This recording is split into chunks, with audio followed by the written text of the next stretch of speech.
Bonjour à tous, vous l'avez vu dans le titre, comment connecter sa Ledger à Rappi Wallet? Ouais, pour tous ceux qui ne savent pas qu'est-ce qu'une Ledger, c'est tout simplement un cold wallet en opposition d'un hot wallet. Quelle différence? Le hot wallet qui est entre guillemets directement stocké sur votre PC, une fois qu'on a la signe phrase, n'importe qui peut la signer. Le cold wallet, lui, il requiert une action humaine. Voilà, j'ai pris un stick à lèvres juste pour imager. Imaginez que vous voulez faire une transaction sur la blockchain avec un hot wallet, avec une petite phrase directement générée par Rabi Wallet.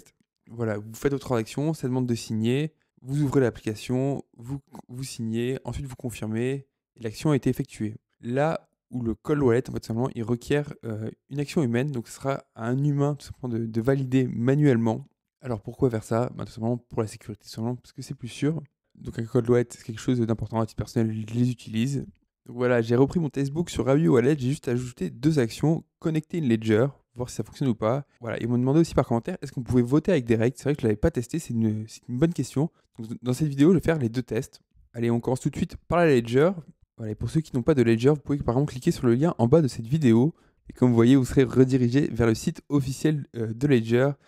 Pareil, moi je parle de Ledger, j'utilise ça. Voilà, vous pouvez utiliser d'autres cold wallets comme Tangem ou autre, vous vous débrouillez. Mais par contre, le plus important, c'est de l'acheter sur la boutique officielle. N'allez pas l'acheter, je sais pas moi, sur Le Bon Coin ou autre. Prenez un truc assez clean.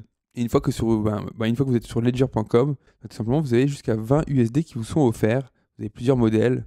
Moi, à titre personnel, j'ai pris le moins cher, la Nano S, ça suffit largement.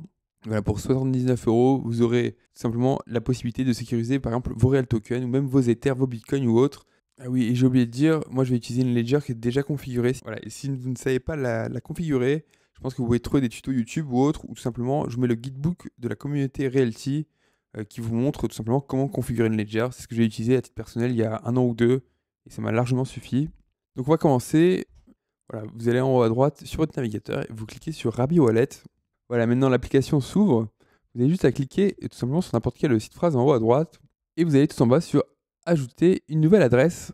Pareil, je vous ai jamais présenté ces options de Rabi Wallet, donc je vais le présenter aussi rapidement. Vous pouvez importer des adresses publiques, en fait tout simplement associer à une site phrase qui est déjà importée sur votre navigateur.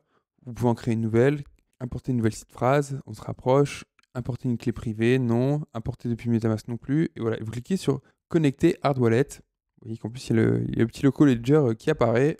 Donc voilà, vous arrivez sur cette page et vous dites simplement de connecter votre Ledger, plugin single Ledger, c'est-à-dire vous mettez juste une seule Ledger avec un câble USB ou en Bluetooth, je ne sais pas quelle option vous avez, vous la débloquez et vous ouvrez l'application Ethereum. Et une fois que c'est fait, vous cliquez sur Next. Voilà, vous arrivez à cette page, vous faites Hello, ça veut pas dire bonjour, ça veut dire autorisé. Vous choisissez le modèle, moi j'ai une Nano S Plus. Alors voilà, ça va être flouté pour vous, vous verrez pas, mais en fait j'ai toutes mes adresses associées. Pareil, je ne vous l'ai pas dit, mais par exemple, quand vous créez une petite phrase Rabi Wallet ou Ledger, vous avez 40 ou 50 adresses publiques qui sont associées. Donc moi je vais sélectionner celle qui m'intéresse. J'appuie sur Done pour dire fait, finaliser. Voilà, et une fois que c'est ça, en fait, tout simplement, vous pouvez vous balader tout simplement avec les adresses importées. Et vous voyez que ma Ledger est bien connectée. Voilà, et vous voyez que ma Ledger est bien connectée. J'ai le logo noir avec ce gros L dans un rectangle. Donc c'est OK, c'est importé. Et comment on vérifie que ça marche bien? Eh ben, on va aller voter. Bon, malheureusement, la vidéo va s'arrêter là. Il y aura juste vraiment comment connecter une Ledger, tout simplement, parce que le prochain vote commence que demain, donc samedi 11 janvier.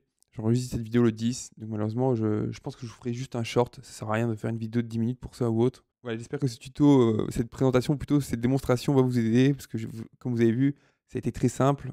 Il n'y a pas eu beaucoup de choses à faire. Voilà, n'hésitez pas à commenter, à liker et surtout vous abonner ou autre, qu'importe. Je vous souhaite à tous une agréable journée. Allez, ciao.